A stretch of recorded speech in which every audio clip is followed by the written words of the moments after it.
Terry, I couldn't do this work without you. Can you talk a little bit about your experience going from being a CPS student to being a CPS administrator?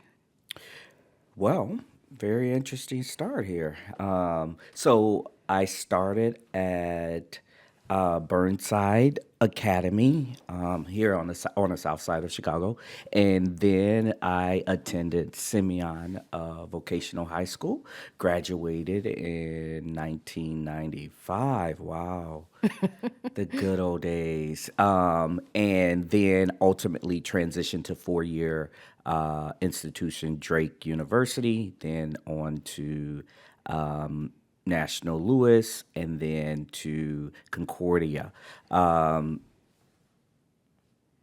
It I was never, or at least I never thought that I would transition into the education aspect while in high school. That was never the end goal. But as you and I have talked about, just the various experiences that we have as a young person transitioning into adulthood, the opportunities and exposures kind of just led me to reflect on my own experiences in high school, which gave me that feeling of how can I give back? How can I do better? I had great supports in high school. And so coming back into CPS has led me to fulfill some like that giving back and just sense of happiness.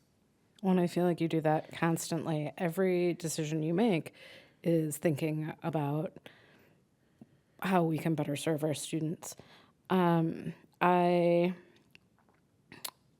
we were assistant principals together, and I don't think I would have taken my current position as principal if I didn't have you.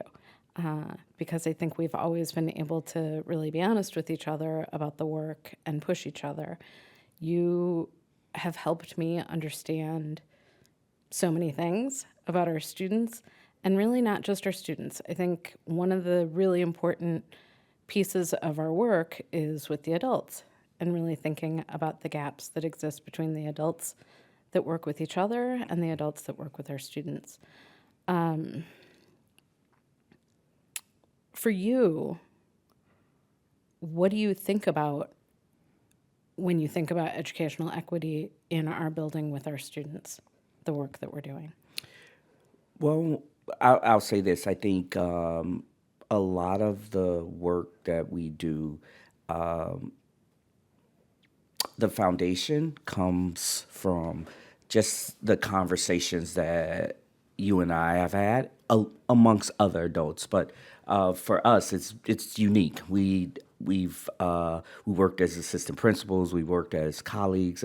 Just the dynamics of our particular working relationship have had us kind of spend a bit more time looking at how equity and inequities exist within our current school setting. But I feel like we've had opportunities that allow us to learn about the experiences that our students are having and trying to help build the capacity of our adults. And you just mentioned that the adults in our building are people who are growing continuously, but the support that's necessary for them to grow is created in that foundation that I think you spearheaded. You have definitely taken some extra time to read and identify special points that is intended to help our school community grow and make all of our students feel like it's a very safe space. It's a space where their voices are heard. And what I like about, or not like, love, is that we focus on student voice, to allow them to help guide our practices. We ourselves have had our experiences.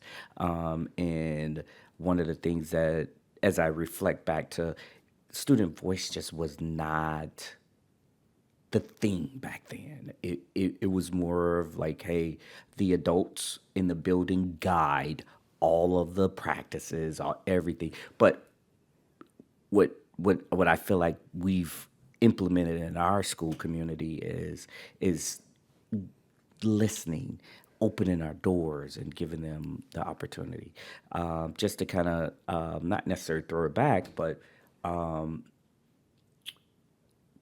just thinking about within, how did the equity thought process and peace kind of just drive your interest in bringing that conversation and action to our school building. That's an intense question because I feel like it's rooted, I mean, for both of us, it's rooted in our childhood experiences and the families that we came from and the different things that we received from them in whatever ways we did, because we have really different backgrounds. But I'll answer that question. But while you were talking, I was thinking a little bit about that student voice piece. And one of our colleagues told me the other day that she was doing some exit interviews, and one of our students said, "You all talk about student voice all the time, but I've been asking for open campus lunch for 4 years and haven't ever gotten it. So you're not listening to us." And I was thinking about it during graduation the other night because I was looking at that student, and then I was looking at another student who said to me in the middle of last year, "I'm just disappointed so much of the time." And I really listened to that, and I've been thinking about it every day, and every time I see him, I think about it. And I think about ways that we can address that. And you and I had a conversation as recently as last week about that student. And I said, what else could we be doing? What should we be doing? And I think your ability to help me look at each of our students as individuals and think about all of the different lived experiences that they bring into the building with them, all of the things that neither of us, I mean, I certainly couldn't understand because it's just not been my exposure, but I think neither of us can understand because their individual unique experiences has really helped drive that work for me. I also think our friendship drives that work for me because you have, I think, trusted me to share feelings that you have as a Black man working in our environment, with our students and with our faculty and staff. You've been really open with me, and that has helped me understand that, again, it isn't just our students. We have to think about how all of us are interacting with one another. And I think you and I feel so lucky. I feel really blessed because I feel like we are a model for our students. If they're not sure if there are people in the world that they can trust, they see you trusting me and me trusting you. And I hope that that'll make a difference for them as they move into larger worlds beyond our school. Can I just ask a question? So, can you share with each other a little bit more about your school? I get the sense it's a high school. Oh, sure. But can you describe your school a little bit and the students that you have at your school, and what the demographics of your school look like? Want to go? Sure. All right. So I am the white principal of a Chicago public high school. We have about 1,200 students.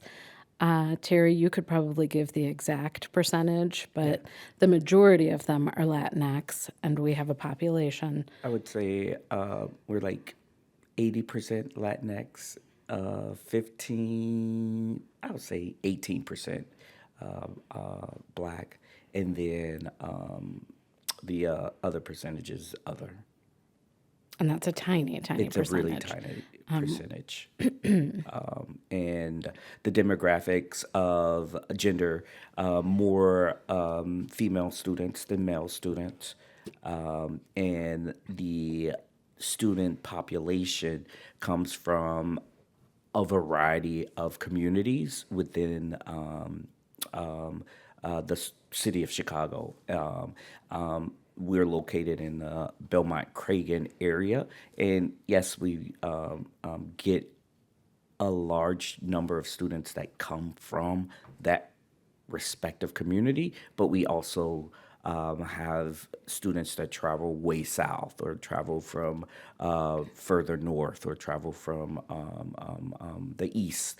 So we have a variety. I for our school, I feel like it's a diverse school that gives very diverse experiences.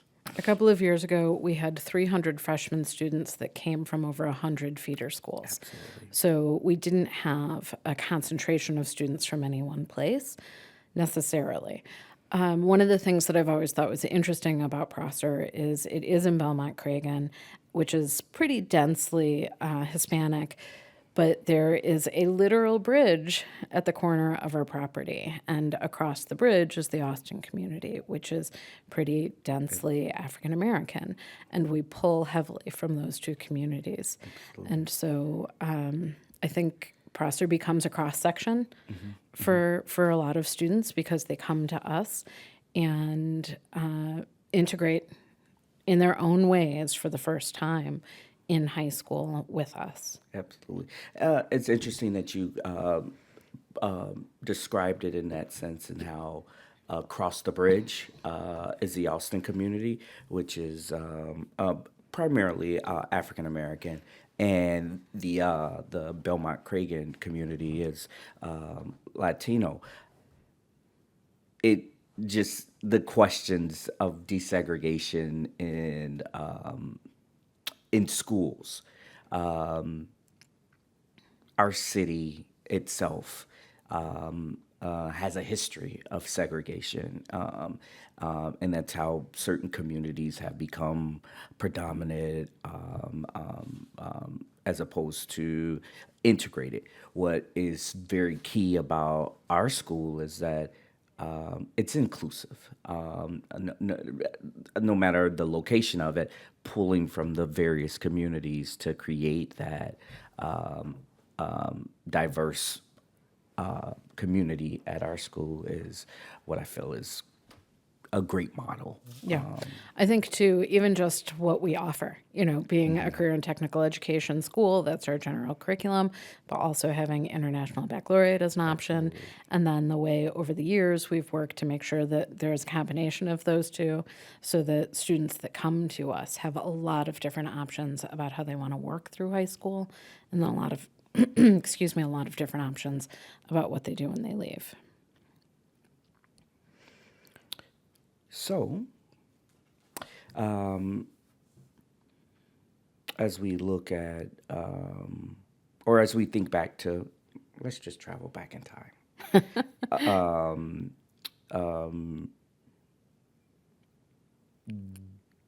What was a time or an experience that you felt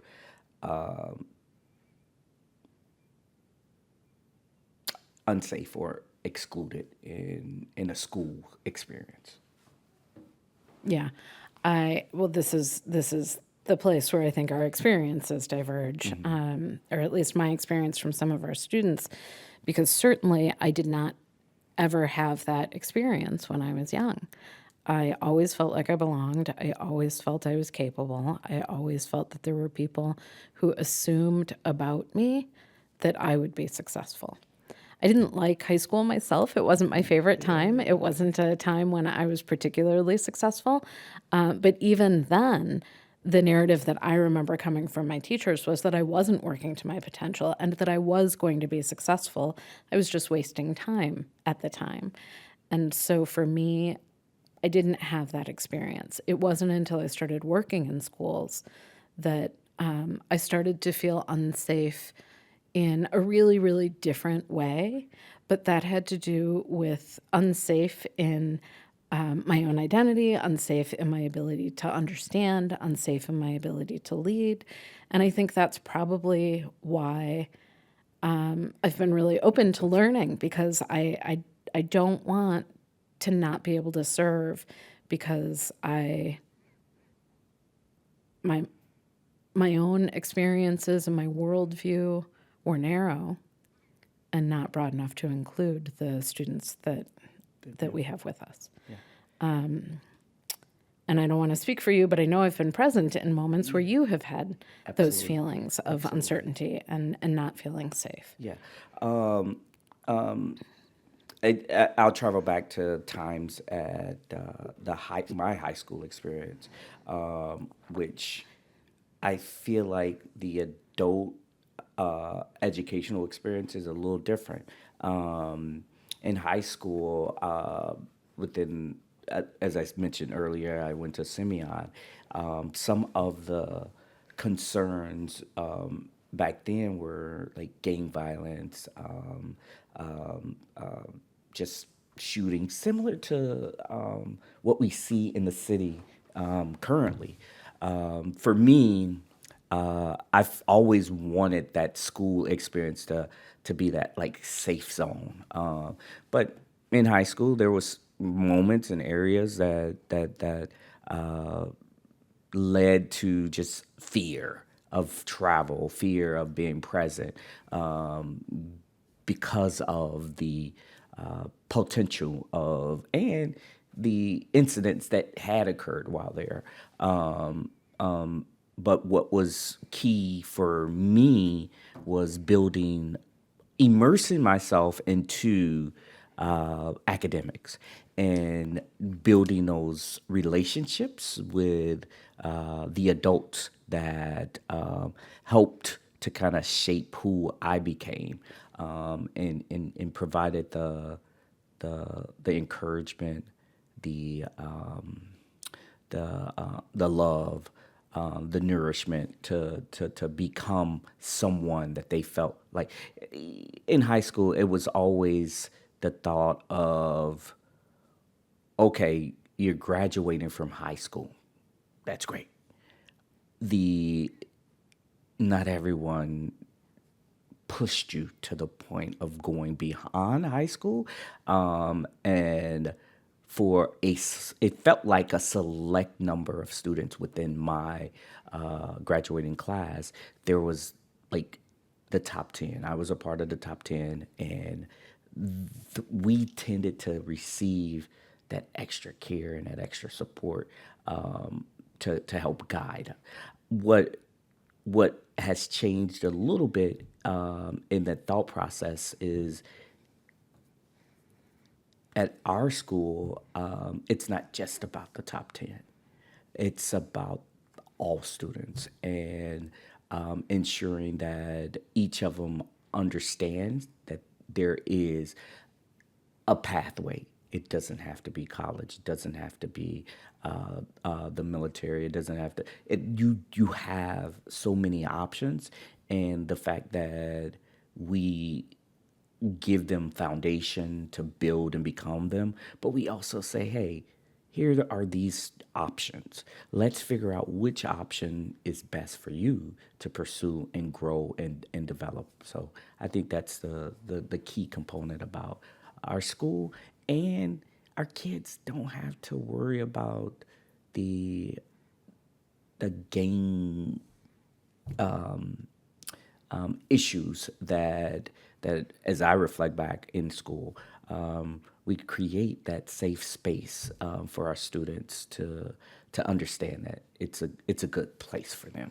I think we've been really fortunate and deliberate to keep whatever's happening outside of the building as much as is possible. And sometimes it's not, but I think mostly I agree with you. I think our students know in the building it's a good, safe space.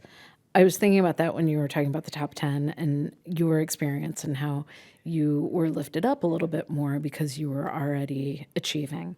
And I think about the efforts that we're putting in place to make sure that if you don't know how to achieve yet, or if you're not achieving in a traditional way that is lifted up and recognized in school, that we will still make opportunities available to you. And I know it's hard for some people to understand, and it's a struggle because every teacher wants what's best for their student in their subject and in their course.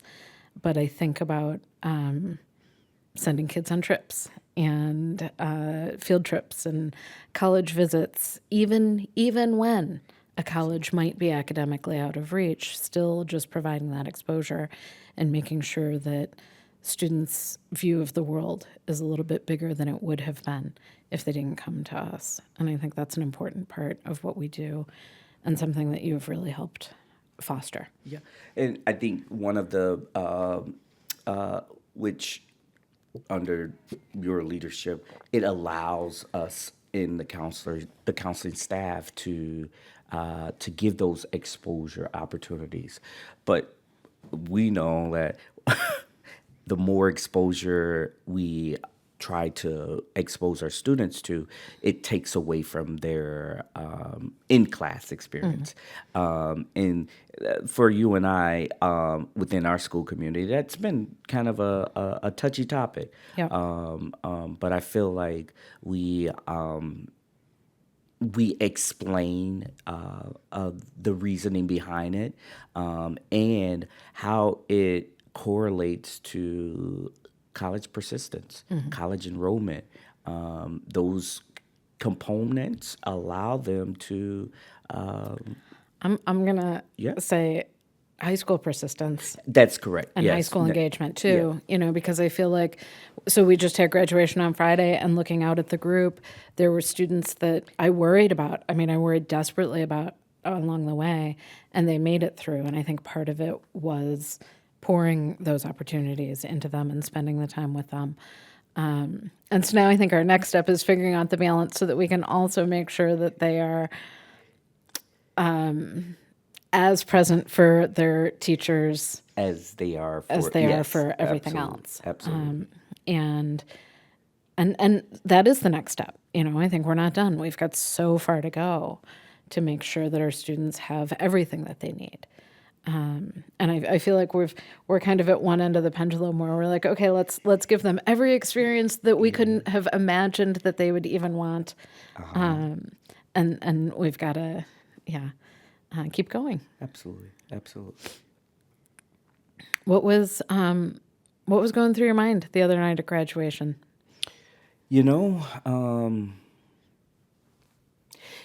A lot was going through my mind, just kind of traveling back to when they became freshmen.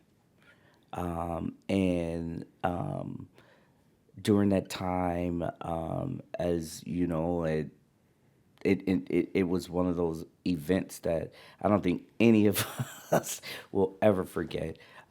Just them living through COVID, them living through a strike, just every obstacle that you could imagine put forth in front of these young people, and seeing them reach the end and overcoming those obstacles was just a very joyful moment, as these young people struggled, they grew, and then in the end they succeeded. Succeeded. It was amazing, wasn't it? It was such a wonderful graduation. Where do you think, I'm thinking about some of the work that we did pre-COVID. Yeah. And I feel like we were on a trajectory, and then it just became a little different. And then these last 2 years have been about like refinding our identity as a community, and working on community identity and relationships, again, at the adult level and with the students. I feel like before COVID, we were further along in everybody being classmates Yeah.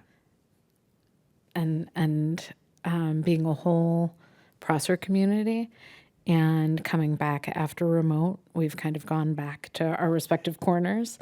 And so, like, our next step needs to be working on making sure that the students really understand each other as well as we're working to understand them, so that they can come together in a more powerful way and have each other, have a larger base. Yeah. I ultimately think COVID stifled their abilities to channel that interpersonal, the social skills with one another. And I think as we have transitioned back into this in-person learning, I think our students are now starting to reinvigorate themselves from that space of just seclusion, individual, not necessarily verbally communicating with one another. What I see now is that students are now coming back to being students, as we had seen them prior to COVID. And the students are just, I feel like, are growing, and the opportunities that our school has to give them now is sports, clubs, after school, things that were shut down essentially, and having them open up again. It just breeds a new, different light that I'm seeing in our schools and throughout the communities of other schools. But back to what we're being said is that, yeah, prior to COVID, we were on a really, like, I would say, a pretty awesome trajectory. And then we just got stopped. And then now we're back trying to get back on track. And I think there are things that are put in place, such as, like, equity conversations that we have throughout the school year with our teachers and staff. And then just even the introduction of going right back to student voice, incorporating them into our instructional leadership meetings, that I think has been a phenomenal experience, an eye-opening experience as well, for our school community. Yeah, that I think is one of the cooler things that we've done, talking about student voice, talking about student voice, talking about student voice, but then actually saying, okay, come and join us and talk about instruction with us. And, pulling back the curtain for them so that they can see the types of conversations that teachers are having and how they're trying to engage, and how they would like to meet their students as whole people, but don't always know exactly how to do it. And so I think that's been a good part of our work. So can I just ask a follow-up question there? What are some of those feelings that have come out, either in meetings or in other contexts, where you've lifted up student voices? What have you heard from your students? Well, I think one of the more important voices that we hear is, "Wow, you thought to include us in this conversation." I'm very happy. The kids are just shocked initially, but then once they are immersed into the experience, I get that feeling in the voice that they feel like they're partners. They're not just students, they're partners in the conversation. I think at the end of last year, when we did those exit interviews with the students, and one of the students said, everybody should get to have this experience. And I think, well, there are 14 adults on the ILT and 1,200 students, so it's really hard to rotate everybody in. But I think she was saying, this was meaningful to me. It was important to me that I was included. I also think that they've been really, in addition to just liking being with us and talking about the work, I think they've really helped us understand the disconnect about meaningful work. That we think that the work that we're doing has meaning, that, as adults, we talk about it, we meet about it, we collaborate, we lesson plan, we unit plan, we reflect, we put the work in front of students, and they're not sure why we're doing it. And so I think having them join us has helped us know what we needed to do in order to engage better in our classrooms and make sure that we're really making clear to our students, I'm deliberate in making this choice for our class. The reason that we're reading this text or the reason that we're having this conversation today is because it relates to this next thing that you're going to do or this experience that you've had or in preparation for.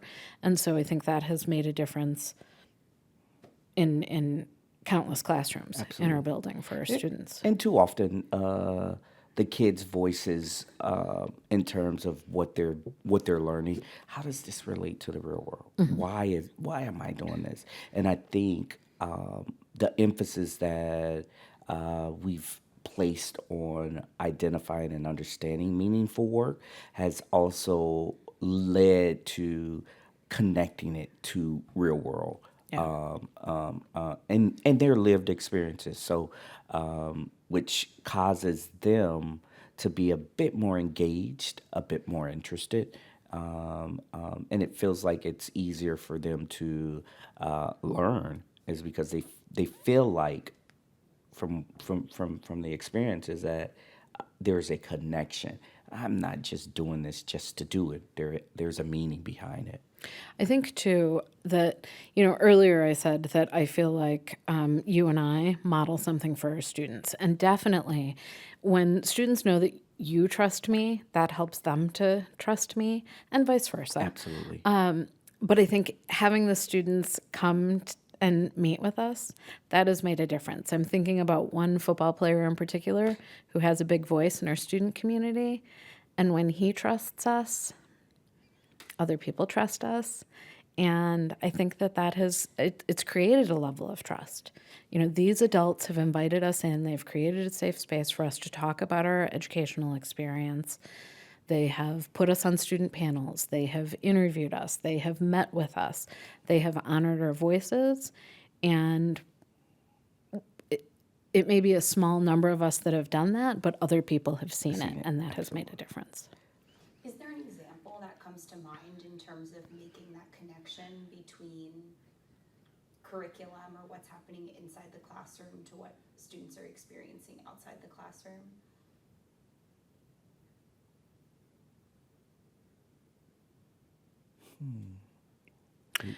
Go ahead. Yes, I think that one of the other parts of our work that is important is we really encourage everyone in our building, starting with interviews that we do for people who are being hired, and then through current events, to honor their lesson plans, but to honor students and their experience above anything that we planned to do on a given day.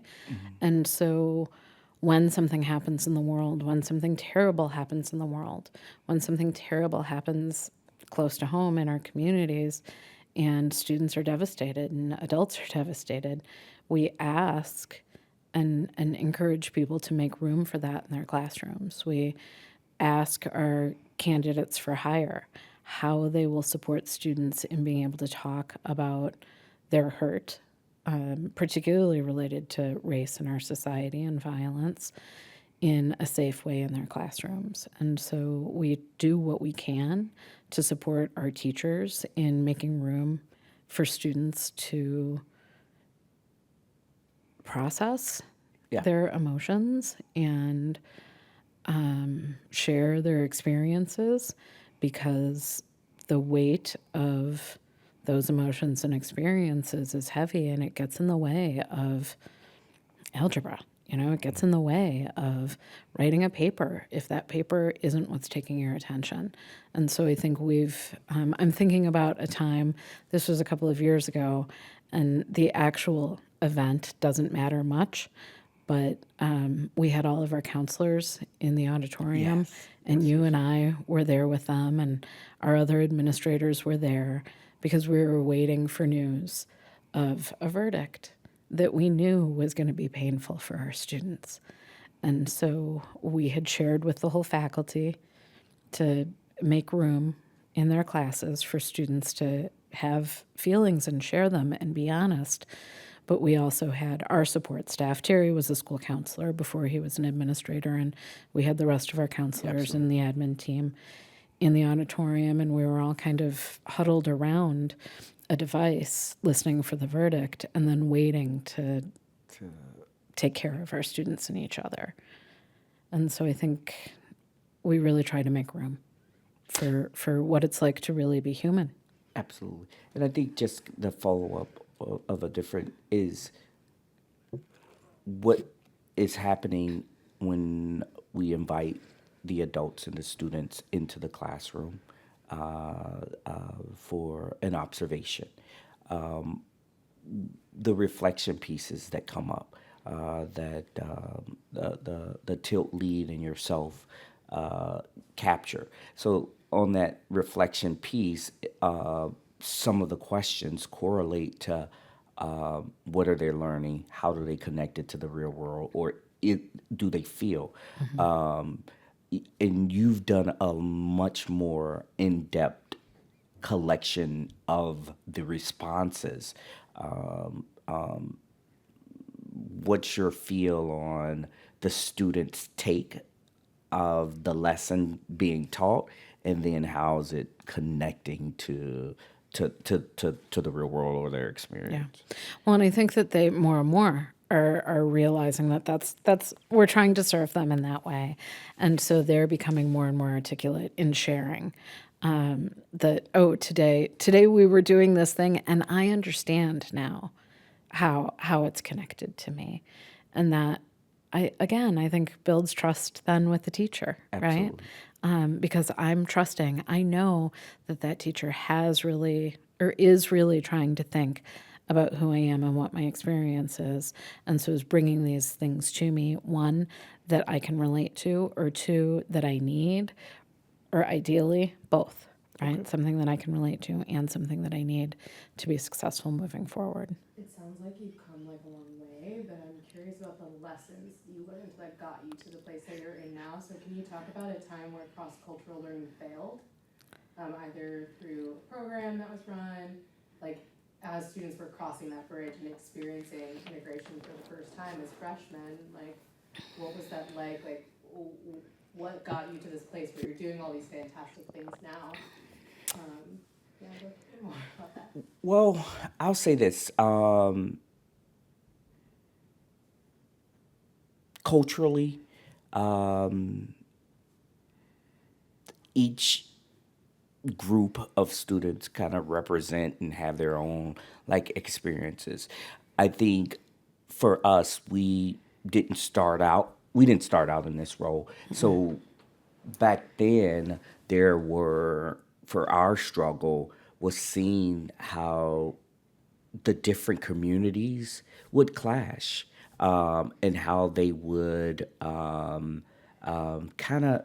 We walk into the lunchroom, and you could definitely see how the divergence of these communities, particularly, and I'll just say our predominant, our Latin students, our Black students, and then even at some point our Polish When we had a population larger students Polish population. were all segregated to this section or that section. What I've seen over time, back then that was a struggle.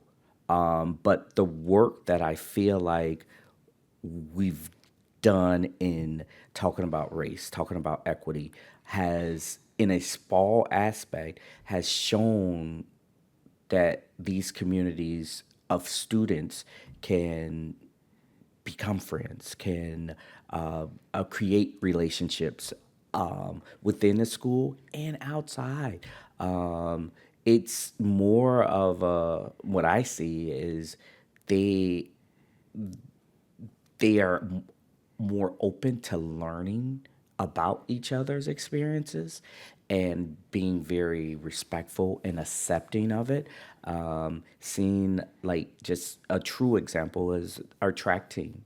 Um, um, an African American student that recently graduated. His closest friends were Latinx students, and their bond was just amazing. And that's something that for me has been just such a rewarding experience. Absolutely.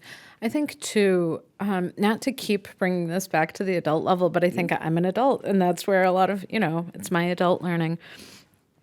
I'm going to talk about some things that you have said to me that have changed how I have wanted to lead our building. And I hope you don't mind that I share them. No. But I think you have said to me at different times and in times of upset, I don't know if this response to my leadership has to do with what I am asking someone or has to do with the fact that it is a Black man asking them to do it. And I consider you to be a dynamic, powerful, thoughtful, creative thinker, all the things that a leader needs. And I never have to wonder when I ask somebody to do it and they don't do it if it's because of my race. I just don't. And you're saying that to me when you have achieved as much as you have achieved. You were in the top 10. You went to a 4-year university. You've got 2 master's degrees. You've been a school counselor. You're an assistant principal who is unparalleled. And you still wonder that? Then what is that child who told me he's always disappointed thinking? And so I have to think about that. And so for me, that it is my own relationships that drive me to try to make sure that we are serving our students in a way that they feel powerful enough of the time that even though you still struggle with that thought, you can move forward in a positive and productive way.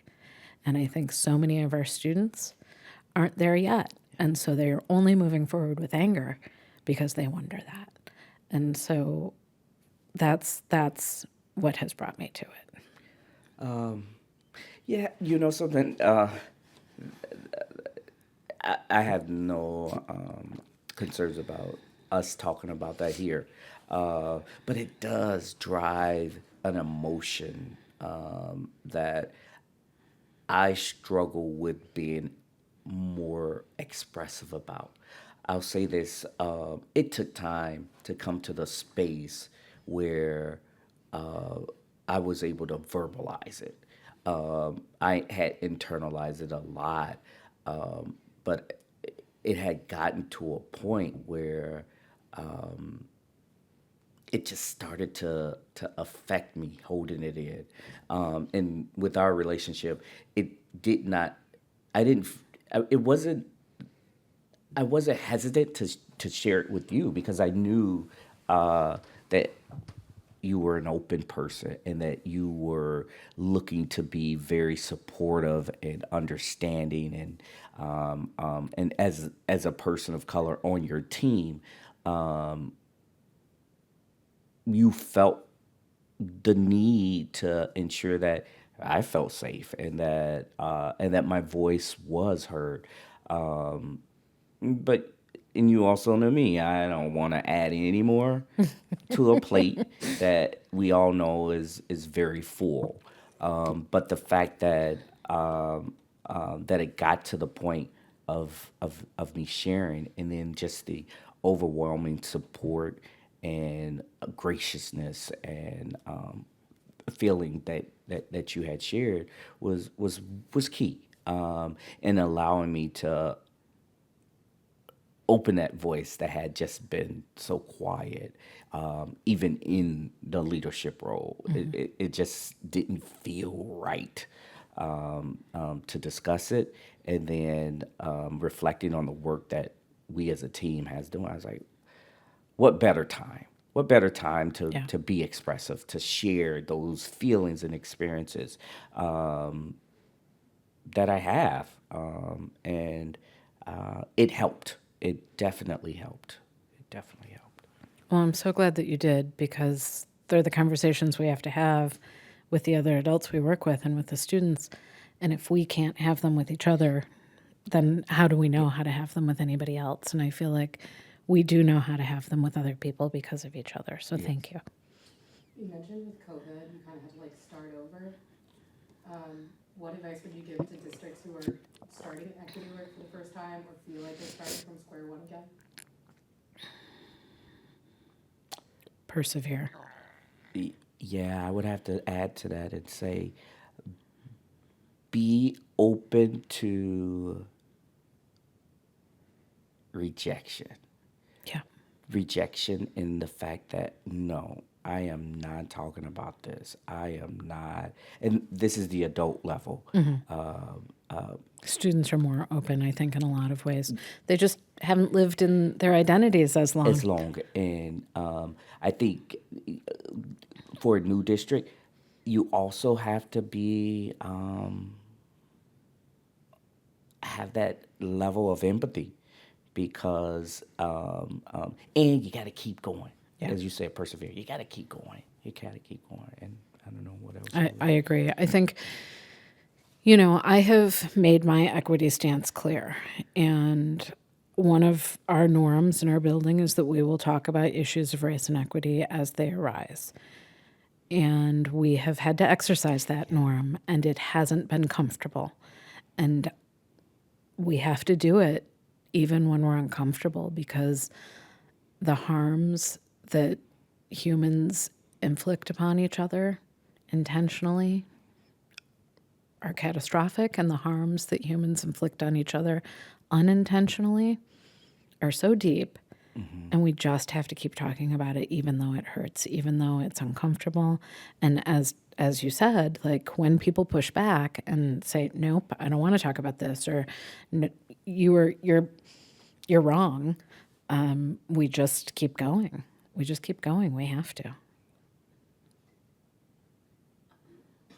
What do you know about the history of your school, and how do you see the work that you're doing as fitting into both the history of the Chicago Public Schools and the future of the Chicago Public Schools? Well, if I could just talk about Prosser, which we hadn't shared, but for some reason it just came out. When I think about our school, the diversity in the staffing has just felt absent over the years. What I feel has been intentional under your leadership is that we have to look to hire people that reflect our student population, that allows our students to see themselves in those adults that are in the building. And it's just an innate feeling when you, as an African American student, see an African American teacher in which they could feel the ability or space to go and communicate. And similar to our Latino students, ensuring that they have someone that they can go to in the building that shares similar experiences, similar backgrounds. I think for us, it just wasn't a practice. And now it's an intentional practice to open the doorway for others to be a part of the great learning that we offer at our school. Yeah, I think that's been really important. I also think that, so the history of our school, it opened as an all-male vocational school. And so over years, that shifted and became coeducational. But we're still a career and technical education school, and I think it's been really valuable. We had dynamic instructors all along, but as they retired, it's been really valuable to have teachers from different backgrounds and teachers from Prosser backgrounds. We've been really fortunate to hire a lot of former students, and right now 2 of our career and technical education teachers are former students, and I think that's made a difference because that makes some of the trades and career pathways that we offer look a little different to our students. They do. Because some of the pathways to the middle class that existed when our school opened weren't traditionally open to people of color in the same way. And so I think our shift of some different career and technical education offerings is making a difference. And I agree that having greater representation at the staff level is helping our students just see their lives a little differently, see possibility a little differently. Not that they can't see it with white instructors. Obviously, we've got dynamic white people in classrooms as well, but I think it helps our students a great deal to see themselves and what their future could look like. Just have one more minute. So if I can ask you to ask each other a concluding question, if you could ask each other, what are your hopes for the future of Prosser? Sure. Terry, what are your biggest hopes and dreams for the future at Prosser? For me, the biggest hopes and dreams is that we further our ability to give all of our students the intentional exposure for their growth, for their life beyond Prosser, and help them build that ability to self-advocate. I think our students are great students, but just ensuring that they have that skill set just to be true leaders, and become self-advocates for themselves and for their community. How about you? What do you think? What do you think? I think the same thing. I would say it this way. What I want for every student that comes to us, I want all of them to be able to trust themselves and trust their power in the way that I know that you have been able to. And I also want them to be able to trust others. And all of the trappings of school that come with it. I mean, I also want them to know what a metaphor is, and I want them to be able to play an instrument and do all of those things. But I think we'll have a better world if we put out a population of students who have faith in themselves and their power, and also have faith and trust in one another. Absolutely. Absolutely. Well, thank you for this great conversation. You too.